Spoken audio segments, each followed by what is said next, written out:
Olá, este é o canal multiplataforma Escola de Direito. Os melhores professores reunidos em todos os lugares. Aulas ao vivo, das 8 às 23, de segunda a sábado. O melhor conteúdo aberto da internet. No período matutino, acompanhem nosso cursinho. No período vespertino, a formação dos sonhos. E no período noturno, temas específicos. Siga-nos em todas as plataformas e acompanhe o cronograma de aulas. A aula já vai começar. Olá, boa tarde a todos, boa tarde a todas. A gente vai para o nosso quarto encontro aqui na Escola de Direito, na nossa disciplina de Prática de Processo Civil. Meu nome é Teomila Moura, me reapresento aqui, sou a professora dessa disciplina e da disciplina de Família e Sucessões do cursinho, que é às 8 horas da manhã de terça-feira. Então, já convido quem ainda não a viu, ou não entende muito, ou é novo na escola, a programação da manhã aqui da Escola de Direito é voltada para a preparação de concursos públicos, em especial da OAB, primeira fase. À tarde, a gente tem a formação dos sonhos, com disciplinas diferenciadas das grades tradicionais das faculdades de Direito. Temos disciplinas como direito das mulheres, direito notarial, direito à cidade, prática civil, né, prática de processo civil, prática de processo penal, e à noite as disciplinas, as aulas são voltadas para assuntos mais específicos e mais densos para quem já tem uma base em direito, com ênfase para pós-graduação, mas que não impede, né, considerando que o nosso canal é aberto, que quem não seja do direito também acesse e tenha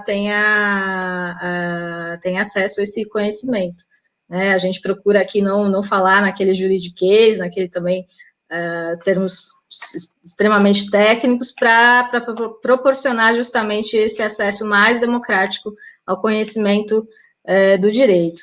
E é um processo colaborativo, somos todos professores, né, visando essa propagação do conhecimento jurídico de qualidade. Então, por isso, a gente sempre pede o auxílio de vocês para se inscreverem aqui no canal, se você estiver assistindo pelo YouTube, pelo Facebook, segue a gente lá no Twitch, no Instagram, que a gente já começou uma programação bem bacana, temos aulas, como, por exemplo, da professora Joyce Rezende, às terças-feiras, 4 da tarde, com Psicologia e Direito. Ela é advogada e psicóloga e doutoranda em Psicologia, então é super bacana, vocês vão gostar bastante. Outra aula que eu gosto demais é da professora Amarilis Costa, que passa às 21 horas de quinta-feira, racialidades e aspectos jurídicos. Recomendo bastante também. Agora, voltando para a nossa disciplina, nossos encontros, a gente teve uma aula introdutória, a gente teve uma aula de início da prática jurídica, em que eu falei bastante da questão ética, né, dei até aquele exemplo do meu pai, que não queria que eu estudasse o direito, né, que via com maus olhos os profissionais do direito, os advogados, e aí, uma das minhas preocupações aqui da gente, se a gente atuar, né, na prática forense com pensamento, né, com pensamento ético, com a postura ética, né, com respeito, com dignidade. E aí, por isso, essa aula de hoje é extraordinária, é especial, porque a gente não tem como passar, né, deixar passar em branco esse fato jurídico que foi super marcante nessa semana, terça ou quarta-feira, né, acho que terça-feira, na volta do feriado, veio a notícia do jornal Intercept sobre o caso do julgamento do André de Camargo Aranha, lá em Santa Catarina, da vítima Mariana Ferrer, e aí a gente vai tentar comentar aqui um pouco sobre isso. assim, fazendo toda a observação, né, todo o cuidado de que não é a nossa área, não é processo penal. Mas aproveitando que é uma disciplina voltada à prática forense, voltada à formação de alunos de graduação e alunos e advogados profissionais do direito que iniciam na prática forense, então a gente vai avaliar, vai verificar pontos importantes aí da atuação no fórum, atuação forense, atuação em audiência, atuação processual e especial em audiência, do ponto de vista do processo civil. E, para tanto, eu trouxe uma convidada super especial, é minha amiga e também é juíza há mais de 12 anos, né, no Mato Grosso, ela é mestranda em agronegócios, lá na Faculdade Federal do Mato Grosso, tenho super orgulho dela, é a Luciana Moretti. Deixa eu incluir aqui. Boa noite, quer dizer, boa tarde, desculpa, boa tarde.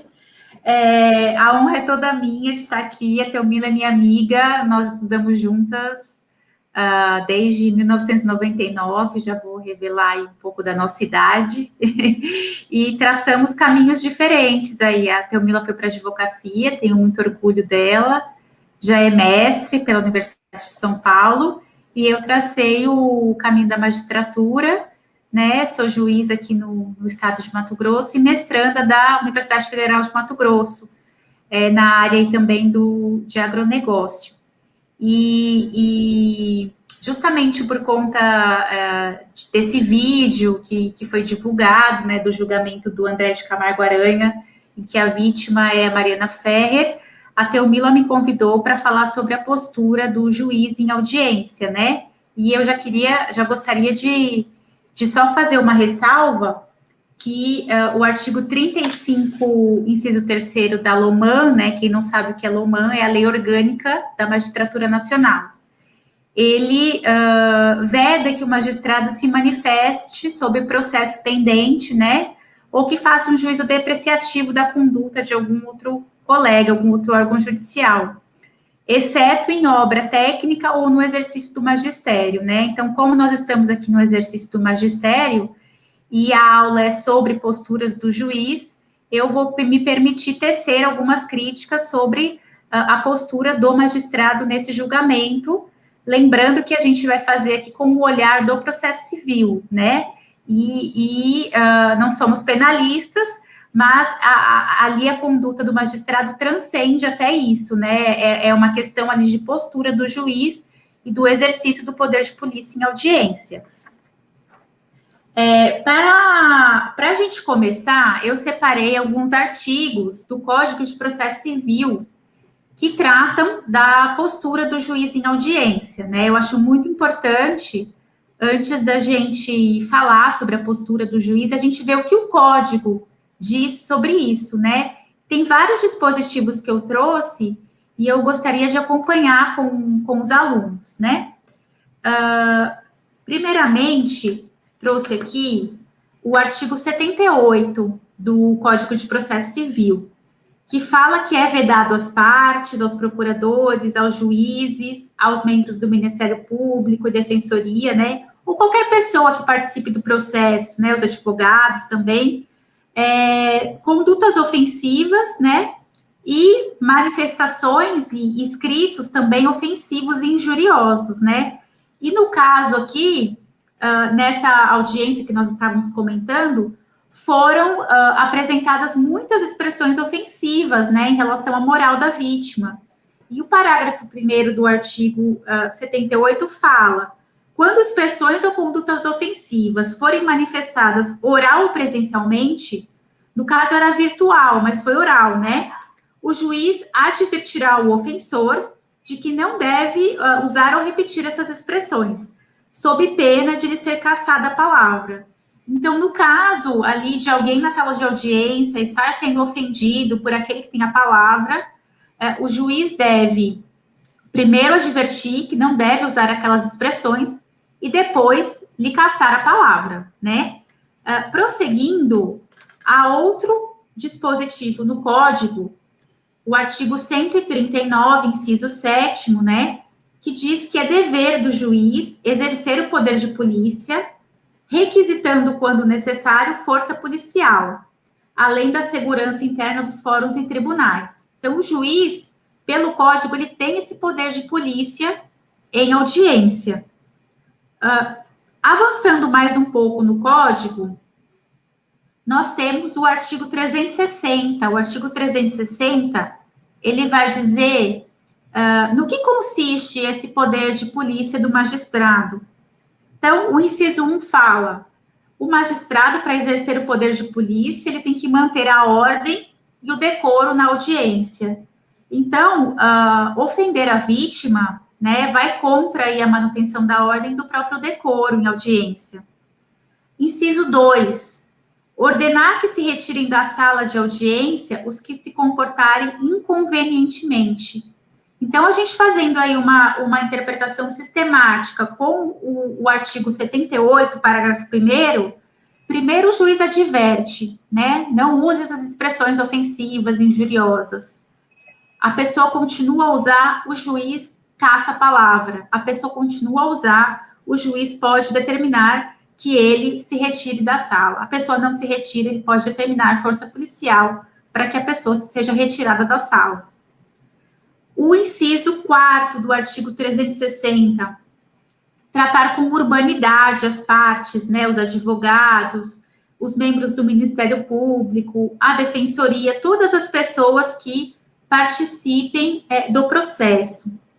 E o artigo 361, parágrafo único, fala também que cabe ao juiz, né, deferir aí os apartes, né? Então, enquanto depõe o perito, depõe o assistente técnico, depõe as partes, depõe as testemunhas, os advogados e o membro do Ministério Público podem intervir ou apartear, mas tem que ter a licença do juiz, né? Isso devido ao poder de polícia do magistrado.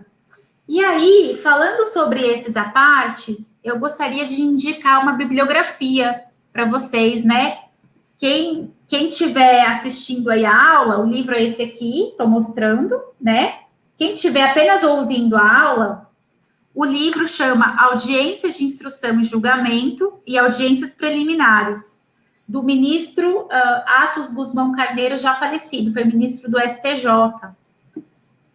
E ele fala sobre os apartes, que o aparte, na verdade, ele define como a interrupção feita ao orador no meio de seu discurso, quer para apoiá-lo, quer para discordar do mesmo, né? E ele fala que o aparte deve ser utilizado em circunstâncias muito excepcionais, né?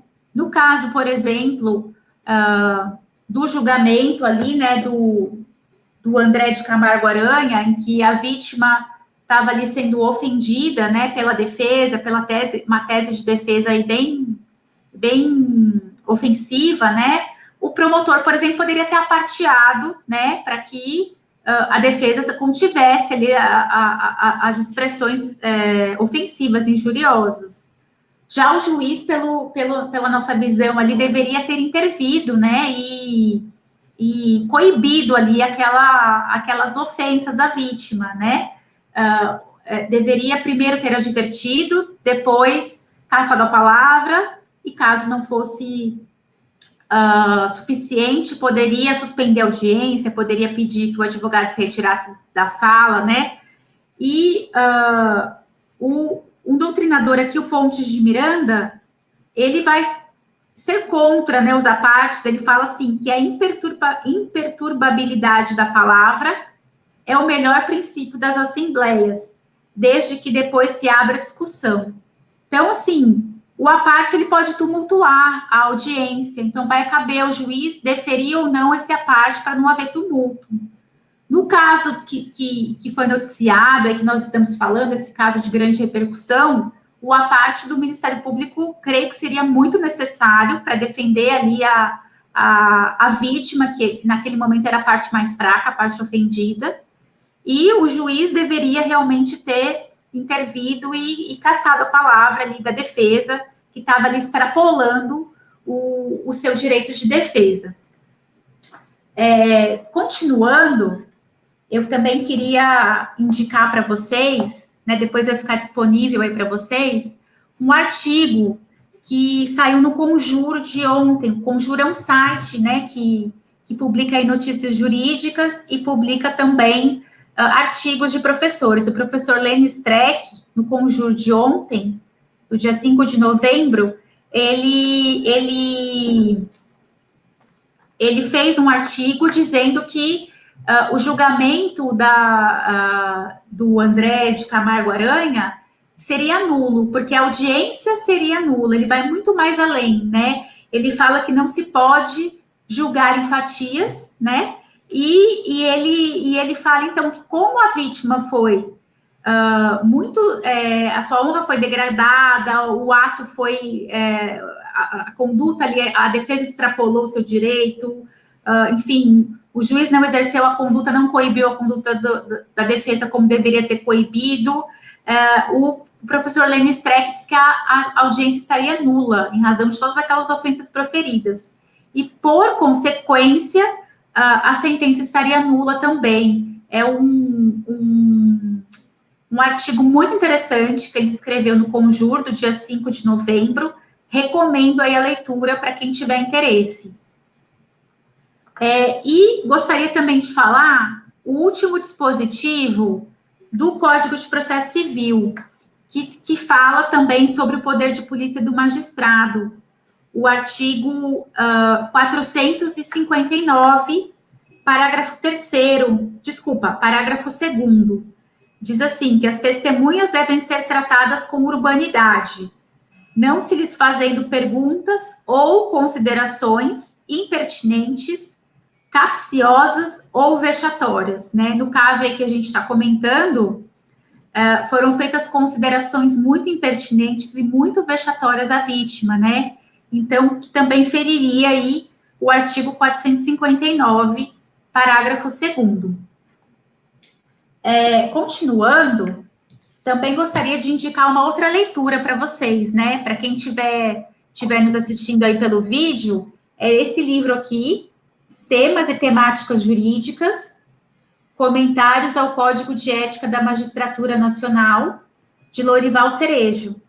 E ele foi feito aqui, pela Infam, Escola Nacional de Formação de Magistrados, né? Eu ganhei esse livro quando eu fiz a minha formação lá na Infam, em Brasília, e eu acho, assim, que esse Código de Ética da Magistratura, ele é pouco divulgado. As pessoas falam muito na LOMAN, que é a lei orgânica, né? Conhecem muito a LOMAN, fala, é porque a LOMAN permite isso, não permite aquilo, mas eu não vejo as pessoas citando o Código de Ética da Magistratura, né? Um ato aí feito pelo CNJ, e é bem interessante a leitura desse livro. Eu vou abrir para tratar com vocês do artigo 22, que fala que, ao mesmo tempo, né, nós vamos ver que, ao mesmo tempo que o juiz, pelo Código de Processo Civil, ele tem o poder de polícia da audiência, segundo o Código de Ética, ele também tem o dever de cortesia. Então, no artigo 22, diz assim, o magistrado tem o dever de cortesia para com os colegas, os membros do Ministério Público, os advogados, os servidores, as partes, as testemunhas e todos quantos se relacionem com a administração da justiça. E impõe-se ao magistrado a utilização de linguagem escorreita, polida, respeitosa e compreensível. O que, infelizmente, às vezes a gente não vê, né? Às vezes a gente vê do magistrado uma linguagem ali arrogante, ríspida, né? Infelizmente, a gente sabe que algumas pessoas agem dessa maneira, né? E estaria em desrespeito ao Código de Ética, o artigo 22. O artigo 23 do nosso Código de Ética também diz que a atividade disciplinar feita pelo magistrado, de correição ou de fiscalização, deve ser exercida sem infringência também ao devido respeito e consideração pelos correcionados.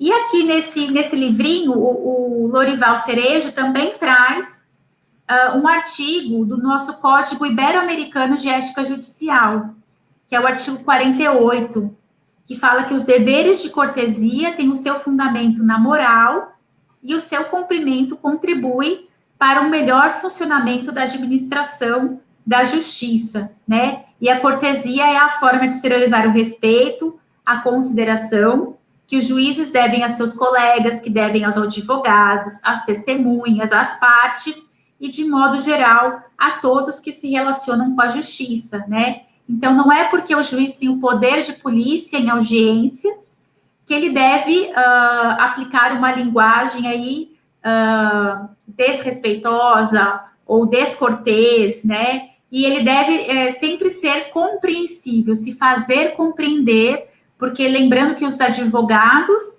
eles têm a formação jurídica, mas as partes muitas vezes não têm, né? E o artigo 50 do Código Ibero-Americano de Ética Judicial fala, né, que o juiz deve dar as explicações e esclarecimentos que lhe forem solicitados, desde que sejam procedentes e oportunos, e não impliquem a violação de alguma norma jurídica, né? Então, acontece em audiência, das vezes a parte, acabou a audiência, e a parte fala assim, doutora, eu posso fazer uma pergunta? Aí eu falo, pode, né? Porque a gente tem o dever de ouvir e esclarecer. Se é uma dúvida ali da audiência, eu esclareço, tento esclarecer da forma mais didática possível.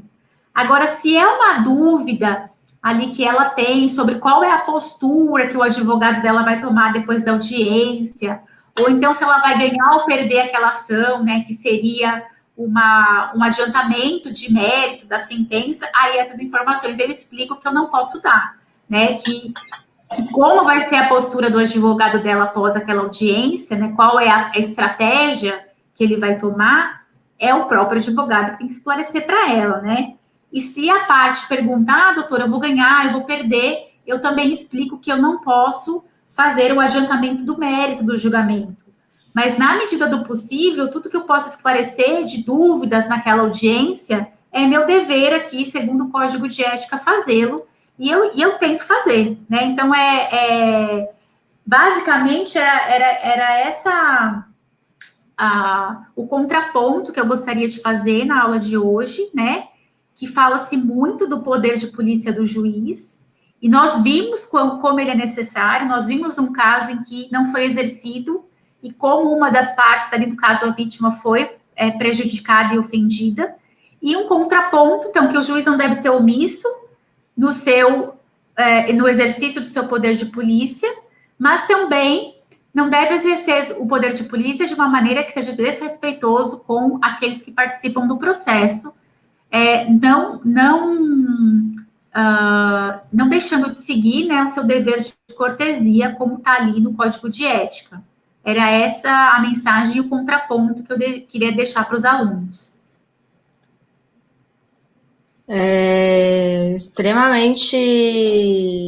Aprendizado extremamente importante, Luciana, agradeço demais.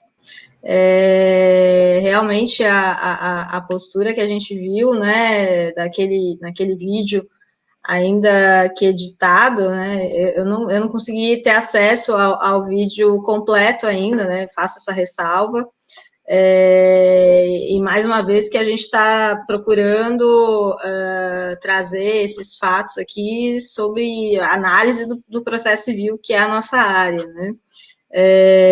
De qualquer forma,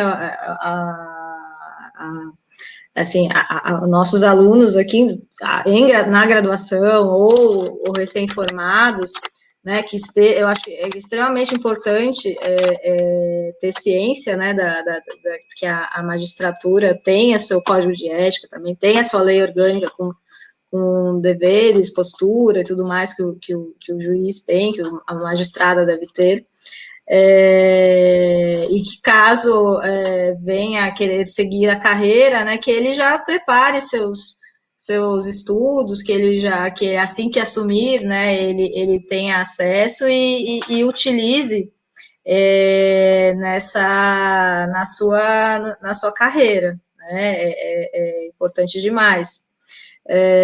Eu acho que a Luciana caiu aqui, se você puder voltar, deixa eu passar só um minutinho, gente, que eu vou passar o link para a doutora Luciana.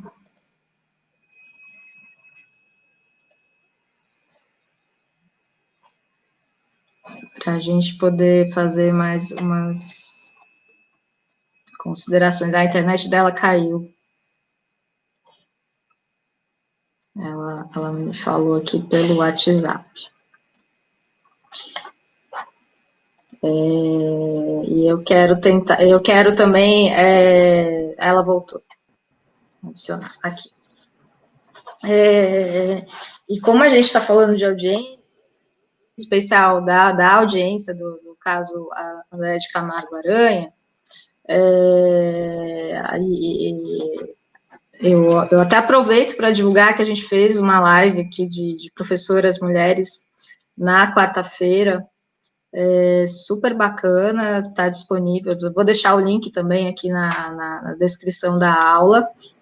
Está ouvindo também, pode procurar depois acessar o YouTube da Escola de Direito e assistir a aula também.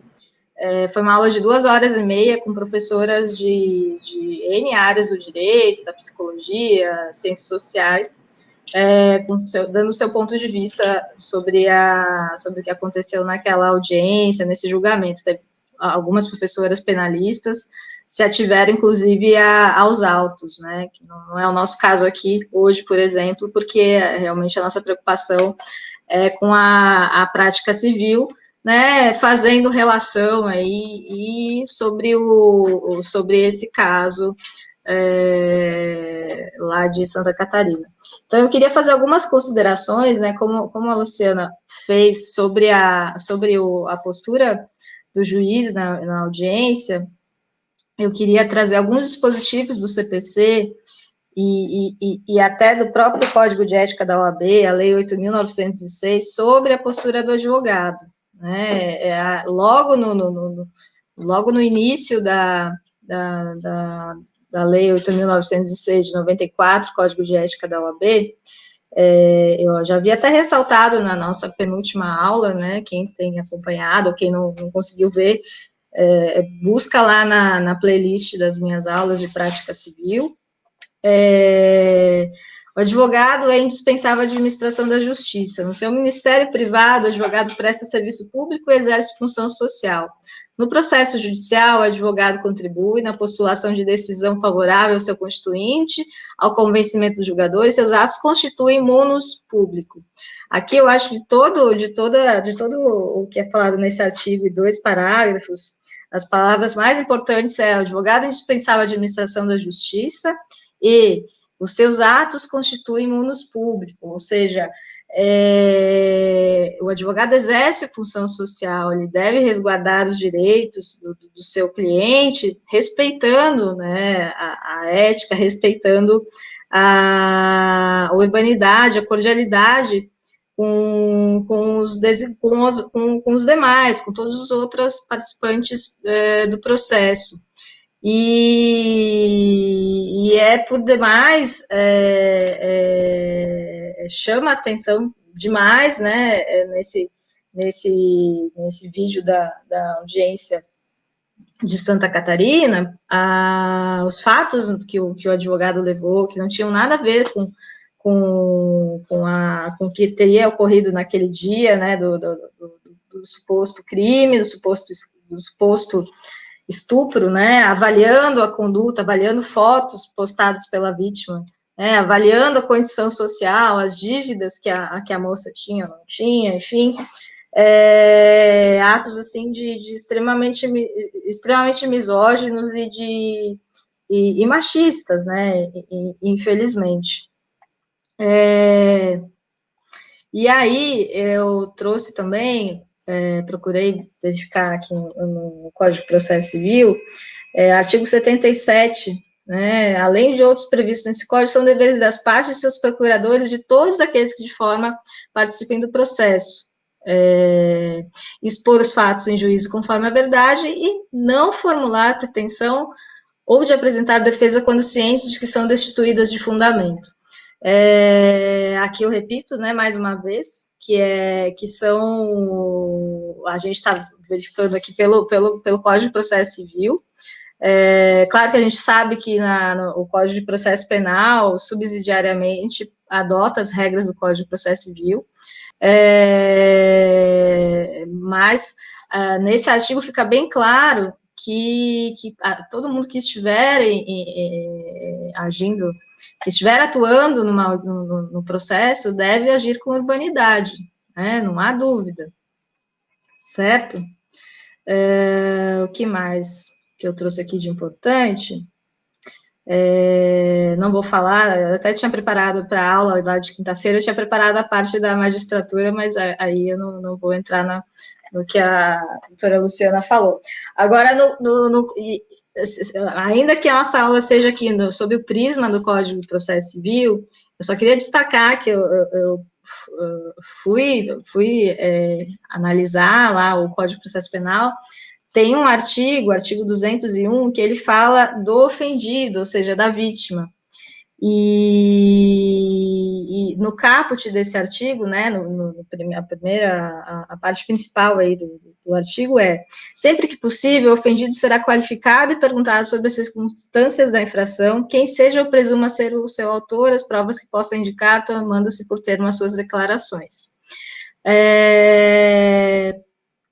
E aí tem uma série de parágrafos, eu não vou ler todos, porque o mais importante é o sexto.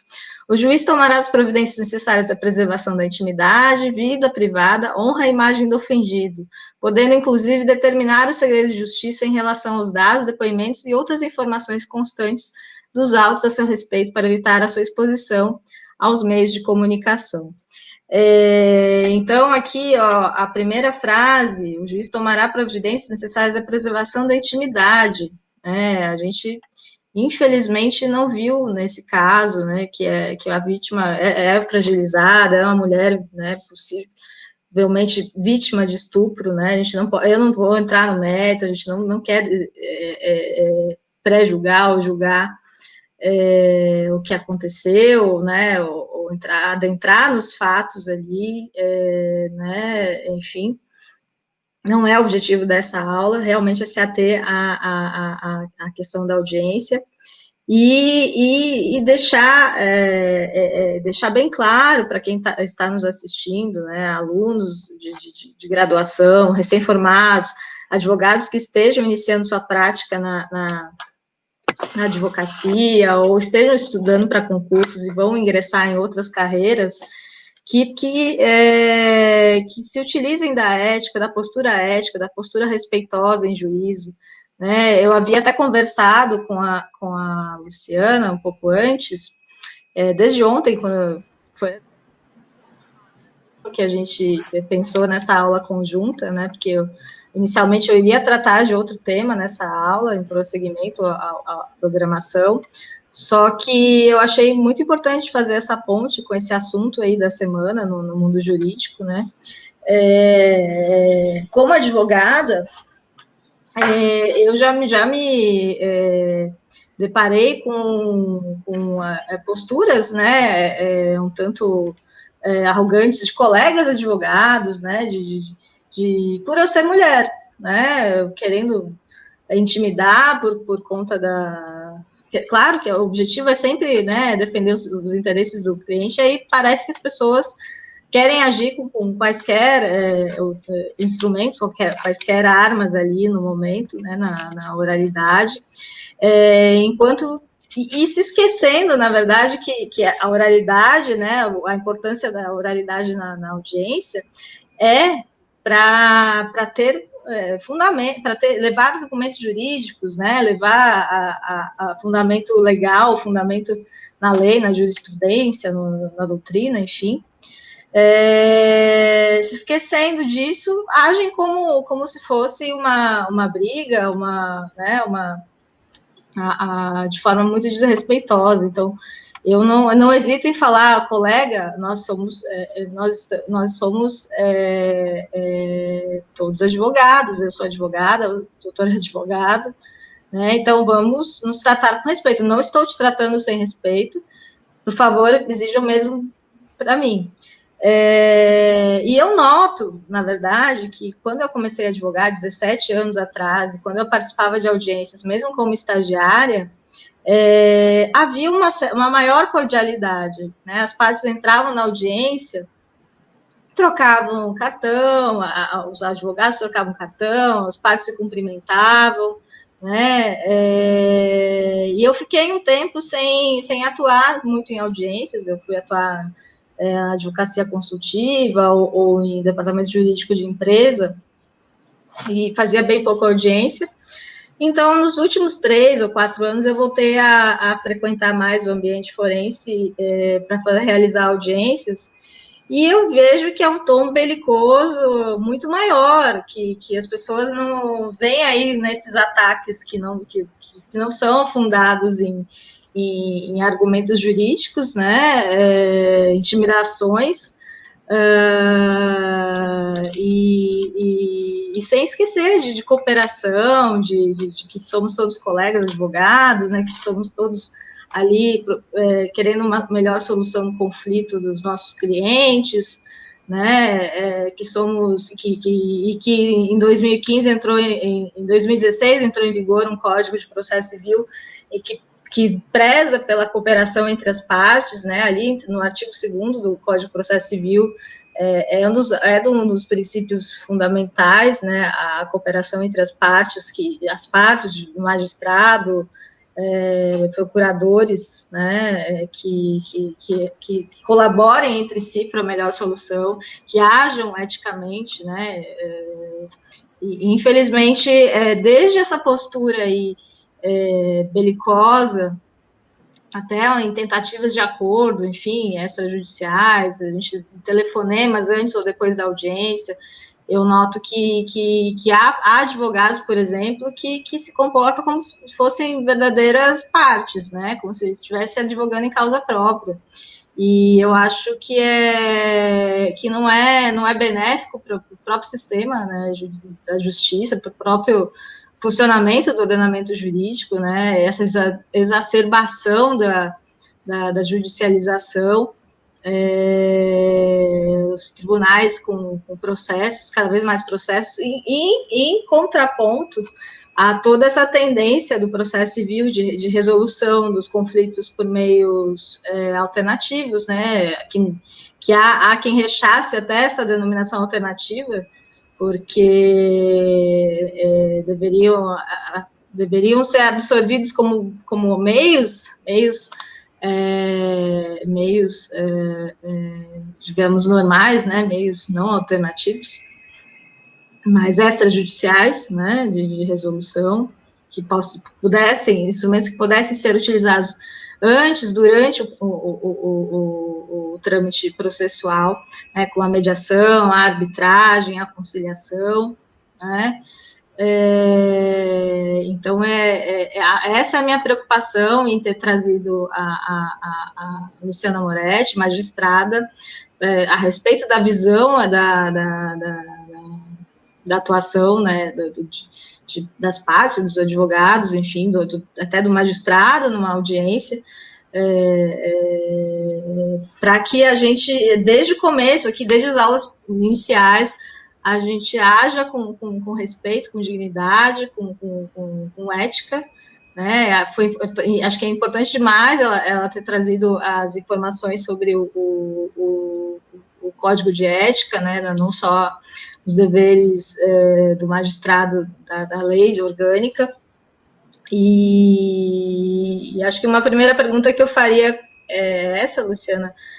Na sua prática, você verifica também que essa litigiosidade máxima aí dos advogados, de quem entra em juízo, as pessoas querem ver uma sentença em vez de vamos nos compor, né, enfim.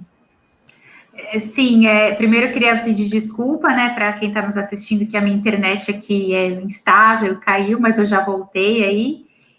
Graças a Deus eu consegui terminar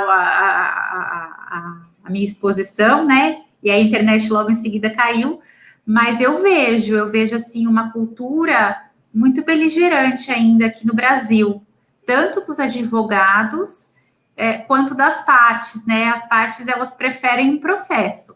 Elas acham que a gente tem o Centro de Solução de Conflitos, né? O Centro Judiciário de Solução de Conflitos, o CEJUSC, e aí tem parte que reclama, que fala que o CEJUSC não funciona, porque o bom mesmo é a audiência com o juiz. Que a audiência com o juiz é diferente. E eu já ouvi isso de advogado, eu fiquei muito triste.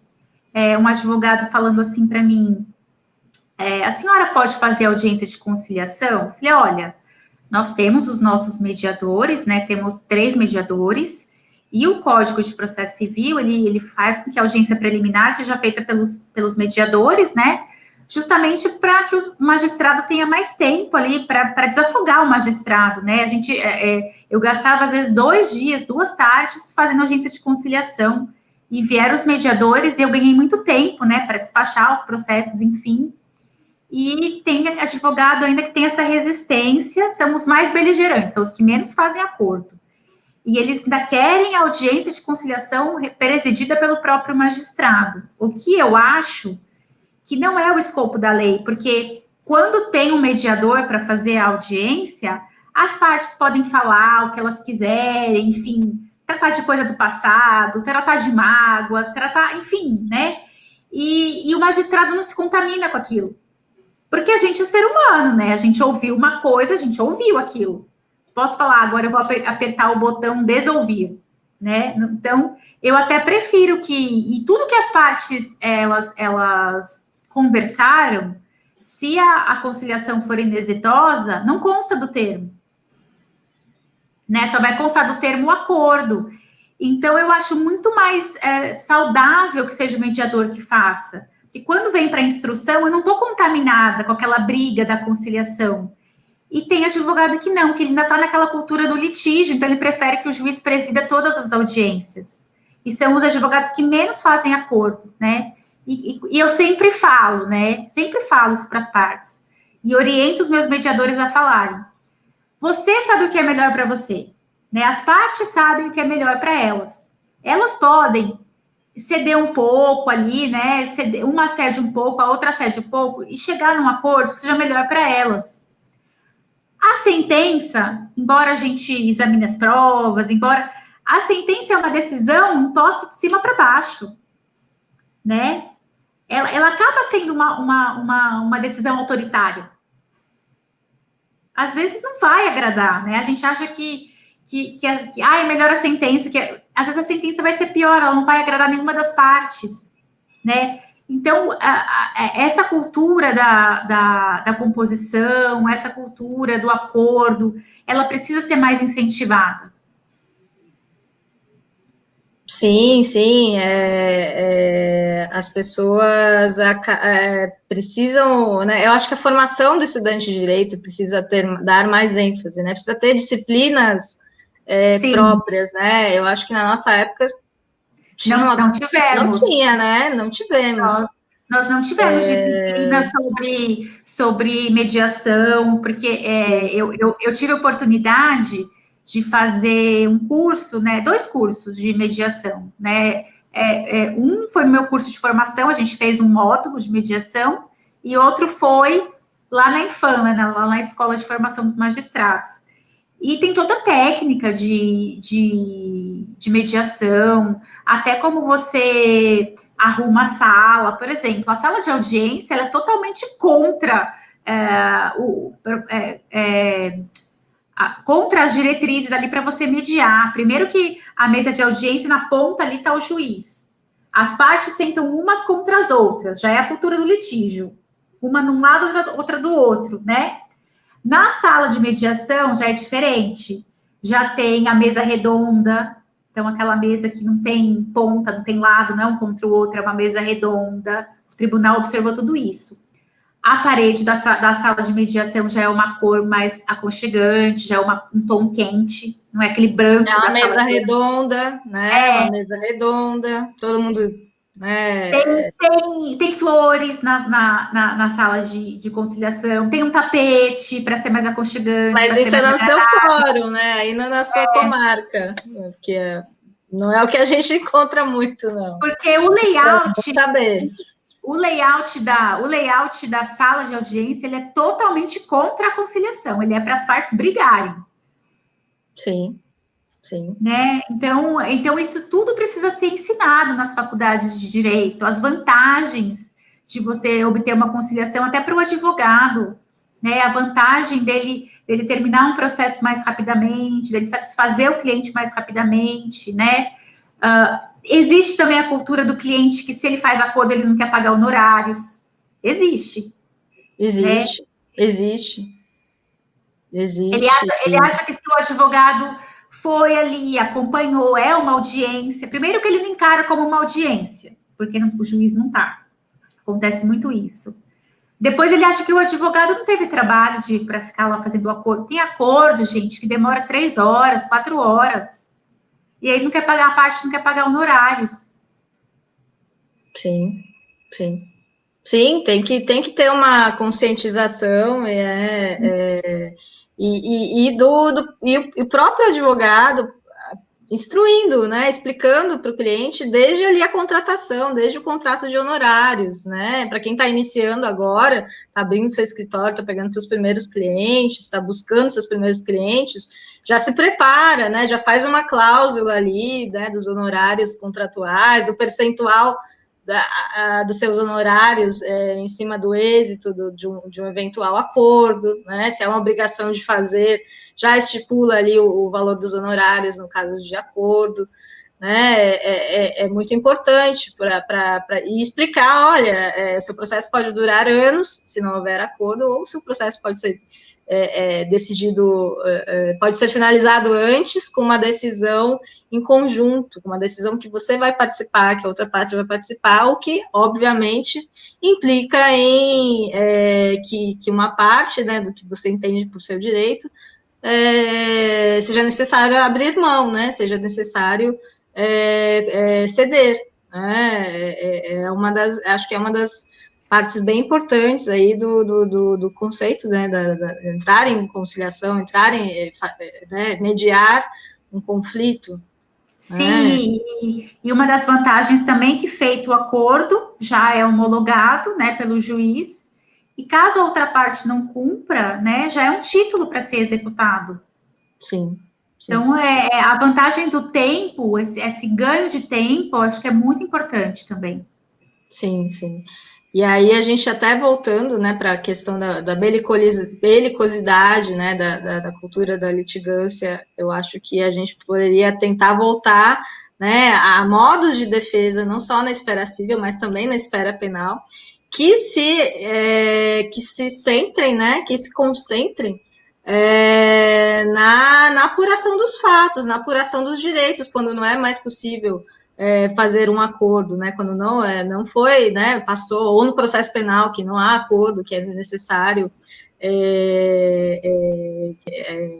verificar quem tem o direito, que chegar à realidade dos fatos, né, que se concentre naquilo, que não venha, por exemplo, analisar a vida pregressa da vítima, no caso de estupro, como aconteceu no caso do André de Camargo Aranha, né, eu acho que tudo isso faz bem para a prática jurídica, não só na área civil, né. Para quem está começando a advocacia agora, eu tenho um conselho aí, né, como professora, tem um artigo aqui do CPC, o 357, eu acho que é um dos artigos mais importantes do CPC, que vai falar do saneamento do processo pelo juiz. E no inciso 2, o juiz, quando ele vai sanear o processo, ele vai delimitar as questões de fato sobre as quais vai recair a atividade probatória. Então, o juiz ele tem que determinar o ponto controvertido, as questões de fato aí. E é sobre aquilo que a audiência vai versar. É sobre aquele ponto controvertido. Então, você tem que prestar muita atenção qual é o ponto controvertido fixado no despacho saneador. E no parágrafo 1º, você tem 5 dias, o advogado tem 5 dias para pedir esclarecimentos ou solicitar ajustes nesse ponto controvertido.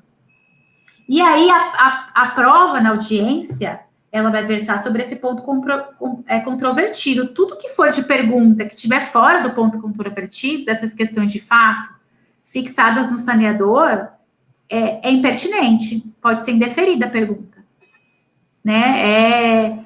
É impertinente. Então, é muito importante, e o bom advogado sabe disso, né? Ele fixa bem o ponto controvertido, a questão de fato ali, no saneador, ele provoca o juiz para fixar, e ele chega na audiência, e aí a outra parte faz alguma pergunta que foge daquilo, ele pede uma parte, né? Aí a importância do à parte, e fala para o juiz, juiz, olha, eu peço essa parte porque essa pergunta está fora do ponto controvertido, da questão de fato.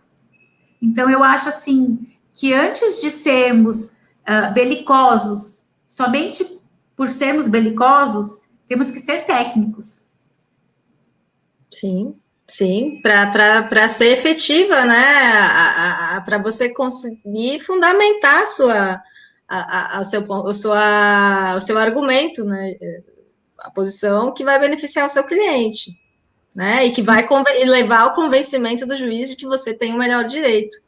Né? Então, como eu atuo na área civil, né? Sou juíza do civil geral e infância, né? Quando eu vou fazer uma audiência de instrução civil, eu volto, eu abro o processo, né? Agora é online, né? Fazendo assim parece que é físico, né? Mas agora o processo é online.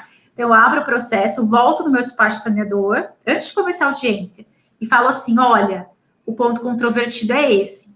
As questões da audiência, o que vocês forem perguntar em depoimento pessoal, ou perguntar para o perito, ou perguntar para as testemunhas, tem que versar sobre isso. Fora disso, vai ser indeferida a pergunta. Sim, então, quem já fez audiência comigo sabe que eu esclareço bem, eu me preocupo muito, porque tanto o juiz quanto os advogados, a gente tem que ser técnico. Sim, com certeza. Né? Se não fosse para ser técnico, não precisava de um advogado, as partes mesmo iam lá e iam explicar, tentar explicar a sua razão. Se temos que ser técnicos, esse é o papel do advogado, né? Sim, sem dúvidas. A atuação forense é usar de técnica, fundamentação e prova, né? Prova e comunicação efetiva, ou seja, né, a linguagem correta, né? E até aproveitando esse gancho, acho que uma pergunta bem importante aqui para uma juíza, para uma magistrada, seria importante numa petição inicial, por exemplo, que você acha que você considera uma petição inicial bem feita, uma petição inicial que já te chama a atenção ali, que foi bem feita, que foi bem preparada. Uhum. A petição inicial, ela não precisa ser longa, né? E eu acho que tem dois aspectos importantes da gente falar, tanto a formatação da petição inicial, quanto o conteúdo, né? Então, começando pela formatação. E isso vale não só para uma petição inicial, isso vale para qualquer coisa, um trabalho de faculdade, algum artigo que a pessoa vai escrever, se preocupar com a formatação, né? Então, colocar ali usar sempre a mesma fonte, fazer o alinhamento, colocar uma letra de um tamanho razoável, de 10 a 12, né? Para que a pessoa que está lendo não se canse tanto de ler, né? Pensa que a pessoa que vai ler pode pegar a sua petição no final do dia, né? Um espaçamento também ali agradável para a leitura, usar sempre a mesma fonte, né? Tem pessoas que não se preocupam, vão copiando e colando e deixando com aquela fonte o Arial num parágrafo, Times New Roman no outro, e não alinham os parágrafos, e dá uma sensação assim de copia e cola, né? Dá uma sensação de retalho, não é legal isso, né? E então é bom você ter aquela formatação para tudo que você for fazer, né? Apresentar um trabalho limpo, um trabalho bem formatado, isso já passa uma boa impressão. Mas óbvio que não é tudo, o importante é o conteúdo, né? E o conteúdo da petição inicial, ele não precisa ser longo. mas ele precisa ser claro, né? Procurar, primeiro, descrever bem os fatos, né? Contar bem a história. Às vezes, a petição, ela se preocupa tanto com o direito e nos fatos ela acaba ficando confusa. Então, deixar bem claros os fatos, né? A gente precisa ver quais foram os fatos. Depois, na questão do direito, não precisa trazer 500 julgados, 500 doutrinas. Traga um doutrinador, de preferência um doutrinador conhecido, um doutrinador clássico, né? Quando a gente está com os clássicos, a gente está bem acompanhado. Traga um doutrinador, traga um julgado, né? Igual a gente estava falando com a Teomila, de preferência do seu estado, né? Parece que se você traz um outro julgado de um outro estado, parece que você não encontrou no seu estado um julgado, dá essa impressão. Se achar também um julgado do STJ, se achar um recurso repetitivo, se achar uma súmula, né? Isso demonstra o domínio da matéria, demonstra o conhecimento. E uma coisa muito importante, não se esqueça dos pedidos.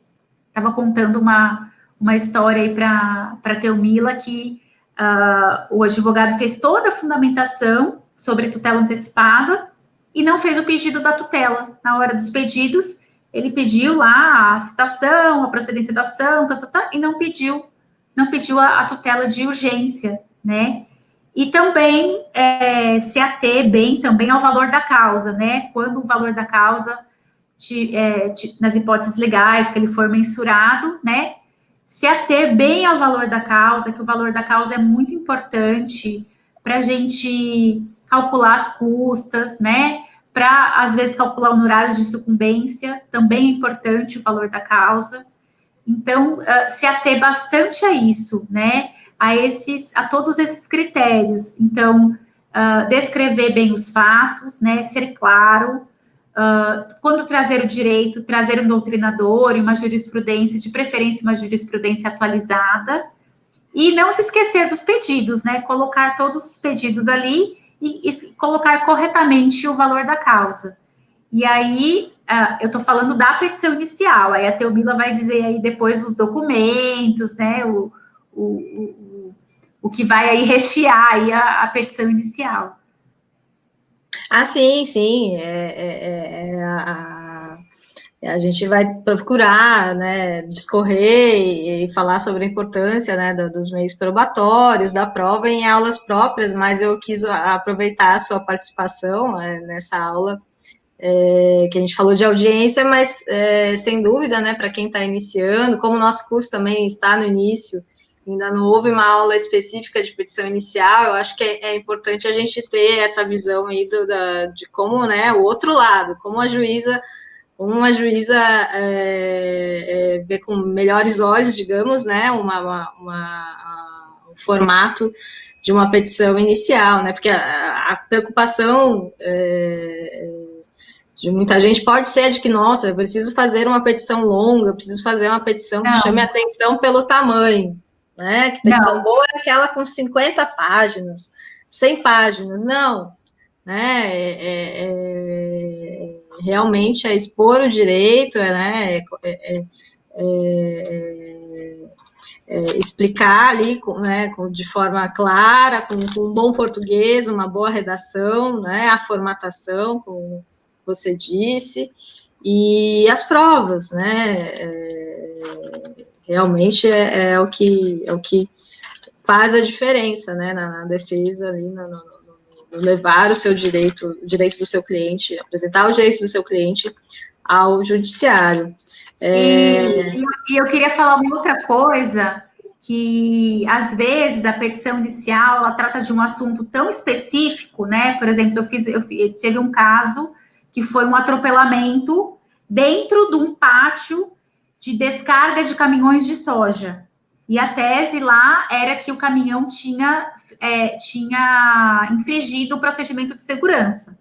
E eu não sei, juíza, não sei qual é o procedimento de segurança no pátio de descarregamento de soja, né, de caminhão. Então, a petição foi muito interessante. Ele trouxe um vídeo, ele trouxe um CD anexo à petição inicial, com o vídeo explicando todo o procedimento de segurança. Que bacana. Né? Então, às vezes lúdico, né? Às vezes você precisa explicar, porque é uma coisa tão específica que o juiz não sabe. E você precisa explicar aquilo. É uma ótima dica. É uma ótima dica quando for algo muito específico, né? Que bacana. A conversa está ótima, a aula está excelente, eu estou adorando aqui, mas infelizmente a gente está chegando no limite, Luciana, Lu, né? Que Luciana Realmente, eu podia ficar mais uma hora aqui falando, tá uma delícia mesmo. Com certeza. Me convide mais vezes. Não fala brincando, viu? Não fala brincando que assunto não vai faltar, porque a nossa disciplina aqui é prática, processo civil, ou seja, o contencioso, né? E você é juíza da vara civil. É bom demais ouvi-la, é super didático. Muito bom, muito bom. Eu agradeço demais, eu peço até desculpas de novo pelo pedido que foi em cima da hora, mas era realmente nessa excepcionalidade aí do calor das discussões sobre o caso lá de Santa Catarina. Eu acho que a gente teve a oportunidade de passar, né, questões éticas, questões de respeito, né, entre as partes de um processo, as partes, procuradores, magistrado, promotor, defensor público, né, a postura que deve ter e que o profissional deve ter, eu acho que solidamente aí no início da sua formação, né, seja aluno ou seja recém-formado, iniciando a sua prática forense. Eu agradeço demais a sua presença, Luciana. Inclusive que a gente está gravando aqui a aula numa sexta-feira à noite aí. Eu agradeço demais e te convido a participar de outras aulas, enfim, da Escola de Direito, que você sempre vai ser muito bem-vinda. Obrigada, eu que agradeço também, uma ótima oportunidade da gente incentivar aí novos talentos, né? E pode me convidar que o convite já está aceito, tá bom? Muito obrigada. Muitíssimo obrigada. Até mais. Tchau. Tchau.